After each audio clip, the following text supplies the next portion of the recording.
நீ முதல்ல வந்து சீமானை ஜெயிச்சிட்டு வா, ஓகே என்டிகேவை ஜெயிச்சிட்டு வா. நீ என்டிகேவை கூட ஜெயிக்க முடியாது. என்டிகேவை ஜெயிச்சிட்டு வான்னு நீ சொல்றேன் நான். முதல்ல என்டிகேவை ஜெயிச்சுட்டு என்டிகே விட அதிகமான ஓட்டு வாங்கிடு. நீ வாங்கிட்டேன்னா உன்னைய ஒரு அரசியல் கட்சிக்காரன்னு ஏத்துக்கலாம். என்டிகே சீமான் மேல ஏகப்பட்ட கருத்து வேறுபாடுகள் நம்மளுக்கு இருக்கு, அது தனி.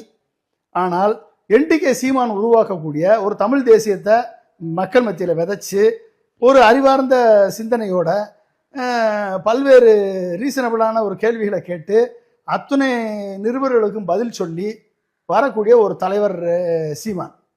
அந்த சீமானை நீ ஜெயிச்சுட்டு வந்துடு. நீ இந்த முறை நீ தனியாக 234 தொகுதியிலையும் சீமான் 234 தொகுதியிலையும் ஆள் போடுறாருல, கேண்டிடேட் போடுறாருல, நீ 234 தொகுதியிலையும் கேண்டிடேட் போடு. சீமானை ஜெயிச்சுட்டு வா. சீமானை ஜெயிச்சு நீ 3ஆம் இடத்துக்கு முதல்ல வந்து காமி. நீ விஜய், நீ நடிகன் அப்படின்றத ஒத்துக்கோ. நீ எங்கடா டிஎம்கேட நடிகன் அப்படிங்கறத ஒத்துக்கோன்னு தான் சொல்றீங்களே தவிர தலைவனுக்கு தகுதியே இல்லைங்க, தலைவனுக்குரிய பண்பே இல்லைங்க. நீ நடிகன் அரசியலுக்கு வந்திருக்கேன்னு ஒத்துக்கலாம். இனிமே